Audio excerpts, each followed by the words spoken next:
He's a conservative who said he will govern unashamedly from the right. He did an interview with Jordan Peterson this weekend. So what's the reaction been? It was trailed, it was going to happen. He's now resigned. What's the Canadian reaction been? I mean, I think for a lot of people, it's kind of been a long time coming. Trudeau's been a lightning rod for disgruntlement with the Liberal Party for a significant amount of time. And really, a lot of people, including his own MPs, have felt that he should go for a while. I think the reaction that people have been waiting for the most is probably that of Donald Trump. In the US, who has once again made noises about Canada becoming the 51st state, repeated false claims about Canada being subsidized by the US. I think he's referring to the trade deficit there, where actually we sell a lot more goods to the US than we buy from them, to the tune of about 80 billion. And he's continued his joking, saying many people in Canada love being the 51st state. The United States can no longer suffer the massive trade deficits and subsidies that Canada needs to stay afloat. Justin Trudeau knew this and resigned. And then the reaction from the parties within Canada has been pretty predictable. Both the NDP on the left and the Conservatives on the right saying, with or without Trudeau, the Liberals need to go. And so I think that sets us up for a federal election in the spring. Before we get into the Canadian politics, I find the Trump stuff. I mean, is he just joking? I mean, you said he was joking. I mean, there is no serious debate. There's no mechanism, is there, that Canada would want to join the United States of America? I can't believe that would be a popular thing for a party to talk about in Canadian politics. Well, where does this all come from? What does it mean? Anything at all? I think it's probably classic Trumpian bluster, where you maybe overplay your hand a little bit so that when he rows back and comes in with some tariffs, it doesn't seem quite as bad as we're going to subsume you into our nation. I don't think that is a popular position. In fact, I know that's not a popular position in Canada. There are some more in sort of the West around, like maybe in Alberta, there's a few people who feel a little more American, who feel more ideologically aligned with Trump's America. But in general, this is a very different country to the United States. We have a totally different political system here. And it would be really quite astounding for Canada to even consider joining the US.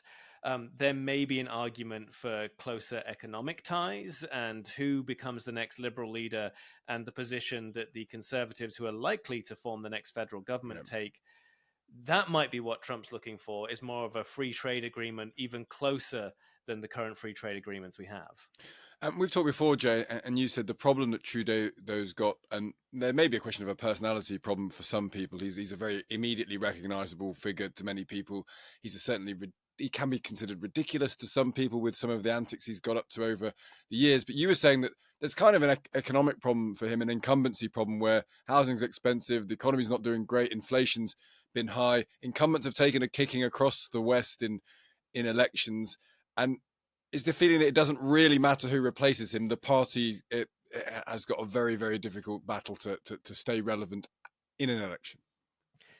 Yeah, what you're getting at is what I said last time, which is that Canada's about to vote out a centrist party for the same reason the UK just voted in a centrist party. Bad economics. People's lives don't feel better. And I think the truth is that the Liberals probably won't do well at the next federal election. However, Trudeau being a semi-presidential kind of figure does mean that a lot of that ire is directed squarely at him. If you drive out into rural Canada, rural Ontario, near where I'm from, you will see flags that say words I cannot repeat on the radio, but the second word is Trudeau, and first word begins with F. And those are very common to see. And so without Trudeau leading the Liberals, they're going to have to get new flags at best. So I think it might narrow the polls a little bit. You hear people talking about holding the Conservatives to a minority government rather than a majority government.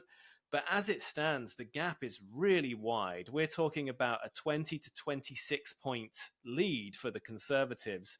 So with the Liberals down on 20 points, the NDP, traditionally the third place party, down on 20 points, it does look like it will be a majority Conservative government. However, it will be at least 3 months until the election, with Parliament being prorogued, and so that's a lot of time in politics. The gap could Indeed. narrow. I do think that Pierre Poilievre has managed to fly under the radar a little bit, and So tell us about him. Tell us who it took. Because I mean, he's the guy. Things could change as you say, but as it stands, he looks like he's the next PM of Canada, Pierre Poilievre. What should we know about him?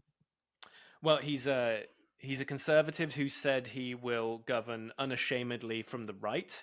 He did an interview with Jordan Peterson this weekend, who I don't know if UK listeners are familiar with, but They'll be he's very familiar with him, but he's a prominent Canadian, of course, isn't he?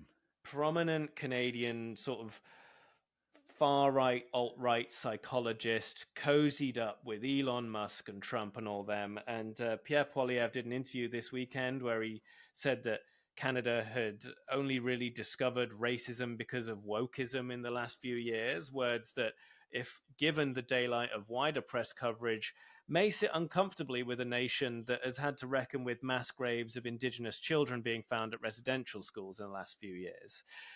He's made a lot of noises on housing to do with like things that may not seem typically conservative, saying we should be building more housing, not necessarily always talking about leaving it up to the market.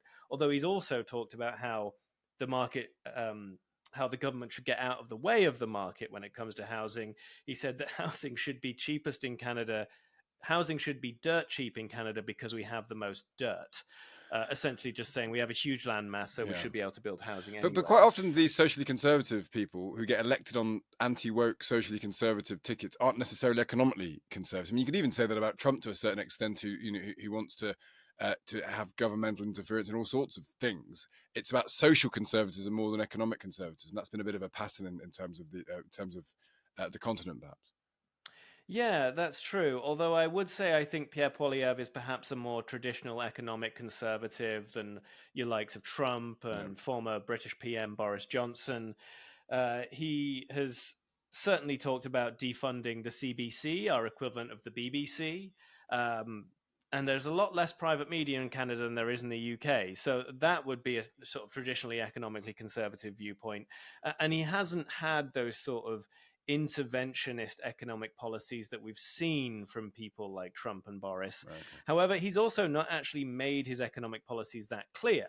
He's been doing that sort of modern right-wing thing of creating wedge issues, or using wedge issues, I should say. He didn't create these wedge issues, but using wedge issues to kind of stoke a culture war and to pitch himself as the anti-liberal. I mean, he referred to the Liberals in that interview with Peterson as communists, which, if you know much about, they are the centrist party in Canada. They're not exactly equivalent to the Labour Party. We have a party that's left of them. And so referring to them as communists is clearly trying to create that kind of division. Which is quite a Trumpian thing to do. Just before you go, I was trying to work out what I first thought of when I thought of Trudeau leaving. And the story that lingers in my mind is when he couldn't remember precisely how many times he'd worn blackface. And the story that's the fit. I mean, so that's the first thing I thought of when I thought of Trudeau as someone who's not Canadian, doesn't understand Canadian politics in detail. What will Canadians first think of him? Do you think? What's the story that lingers with him? I mean, a lot of people will think of that story. Will it's they? The truth. And I think for the more politically switched on, it might be the failure to bring in electoral reform, which he actually brought up in his resignation speech. It was one of the few moments where the sort of polished smugness that people have come to dislike of Trudeau and others might view as professionalism, it was one of the few moments that mask slipped, when he said he regretted not being able to bring about electoral reform, and he blamed other parties on that. We still have the first past the post system here. It was a big promise of the Liberals when they were first elected to bring in electoral reform. The NDP, who've supported them in the last minority government, are also in favor of this. So blaming the other parties for not bringing it in will not sit well with a lot of people. And I think that might be the true political legacy, is the failure to secure electoral reform, and therefore leading to basically handing the Conservatives a majority government. That and legal cannabis. Everyone will remember the legal cannabis.